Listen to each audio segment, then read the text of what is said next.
Hello viewers, আসসালামু আলাইকুম। সবাই কেমন আছেন? আমরা আলহামদুলিল্লাহ ভালো আছি। দেখতেই পাচ্ছেন সকাল সকাল পাবেলের কাপড়গুলো আয়রন করে দিচ্ছিলাম। আমার নিজেরও 4 সেট কাপড় ছিল যেগুলো আয়রন করা হয়নি, তাই ধুয়ে আয়রন করে নিচ্ছিলাম। গ্রাম থেকে আসার পর আসলে অনেক কাজ জমা হয়ে গিয়েছিল। কাপড়গুলো আয়রন করার পর 2টা পাকিস্তানি মুরগি ছিল, এগুলো কেটে নিচ্ছিলাম। আমার কাছে মুরগির চাইতে মুরগির গিলা, কলিজা, পা এগুলো খেতে খুব মজা লাগে। আসলে এক একজনের রুচি এক এক রকম। আমার কাছে ভালো লাগে এই জিনিসগুলো খেতে। তাই মুরগি পরিষ্কার করার পর মুরগির গিলা, কলিজা এগুলো আমি বেছে নিচ্ছিলাম সুন্দর করে। মুরগি কাটা হয়ে গেলে আমি চুলাতে গরম পানি দিয়েছিলাম। চুলা থেকে গরম পানি নামিয়ে পাগুলো 10 থেকে 12 সেকেন্ডের মতো গরম পানিতে রেখে সাথে সাথে উঠিয়ে পরিষ্কার করে নিচ্ছিলাম। মুরগির পাগুলো পরিষ্কার করা হয়ে গেলে আমি রান্না করতে চলে গিয়েছিলাম। আজকে আমি রান্না করব মুরগির গিলা, কলিজা, পা এগুলো এবং অল্প একটু গরুর কলিজা ছিল, এগুলো ভুনা করব। প্রথমেই দেখতে পাচ্ছেন চুলায় তেল গরম করে পরিমাণ মতো পেঁয়াজ দিয়ে দিয়েছিলাম। পেঁয়াজের সাথে 2টি তেজপাতা দিয়েছিলাম। পেঁয়াজগুলো ভালোভাবে নেড়ে চেড়ে লালচে করে নিব। পেঁয়াজগুলো লালচে হয়ে গেলে পরিমাণ মতো আদা বাটা, রসুন বাটা দিয়ে দিব। আদা বাটা, রসুন বাটা দিয়ে একটু কষিয়ে পানি দিয়ে দিব। পানিতে পরিমাণ মতো মশলাগুলো দিয়ে দিব। মরিচের গুঁড়া, হলুদের গুঁড়া, গরম মশলা গুঁড়া, লবণ দিয়ে ভালোভাবে কষিয়ে নিব। মশলাগুলো ভালোভাবে যখন কষানো হয়ে যাবে তখন মশলাতে আমি কেটে রাখা গিলা, কলিজা, পা এগুলো দিয়ে নিব।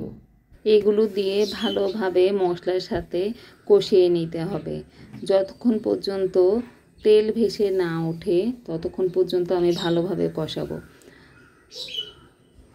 দেখতেই পাচ্ছেন আমার মাংসটা কষানো হয়ে গিয়েছে। তারপর আমি পা এবং কলিজাগুলো একটু উঠিয়ে রাখছিলাম যাতে কলিজা এবং পাগুলো নরম হয়ে না যায়। আপনি চাইলে পা এবং কলিজা দিয়েও ভালোভাবে আরও কষাতে পারেন। মুরগির কষানো গিলা, কলিজার সাথে আমি আলুগুলো দিয়ে সামান্য একটু পানি দিয়ে আর একটু কষিয়ে নিচ্ছিলাম। এই যে দেখতে পাচ্ছেন আমার আলু দিয়ে মাংসগুলো কষানো শেষ।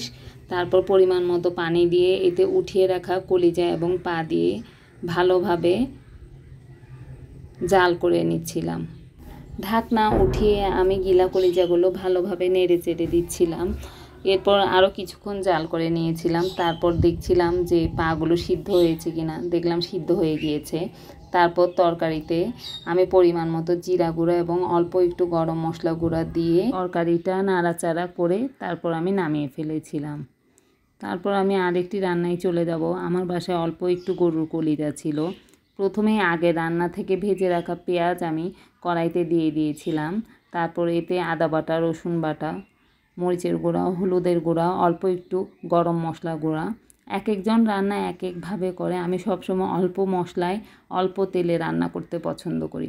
তারপর পরিমাণ মতো লবণ দিয়ে মশলাগুলো ভালোভাবে কষিয়ে নিচ্ছিলাম। মশলাগুলো ভালোভাবে কষানো হয়ে গেলে এতে আমার কেটে রাখা কলিজাগুলো দিয়ে আর একটু ভালোভাবে কষিয়ে নিব।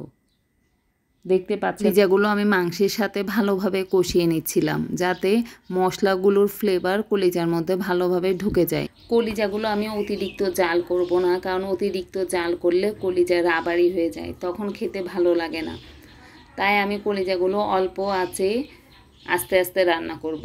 দেখতেই পাচ্ছেন আমি ঢাকনা খুলে ভালোভাবে কলিজাগুলো কষিয়ে নিচ্ছিলাম এবং এতে অল্প একটু পরিমাণ মতো পানি দিয়ে চুলার জাল কমিয়ে কিছুক্ষণ রান্না করব। কলিজা রান্না হয়ে গেলে এতে ভাজা জিরার গুঁড়া দিয়ে নামিয়ে নিব। রান্না বান্না শেষ করে আমি গোসল করতে চলে গিয়েছিলাম। গোসল করে এসে দেখি আমার হাজব্যান্ড অফিস থেকে এসেছিল। আমরা খেতে বসেছিলাম। আজকে খাবারে ছিল মুরগি গিলা, কলিজা, পা ভুনা। এটাতে অল্প একটু পানি ছিল, একটু পানি, আর গরুর কলিজা ভুনা। সবাই ভালো থাকবেন, সুস্থ থাকবেন। আসসালামু আলাইকুম।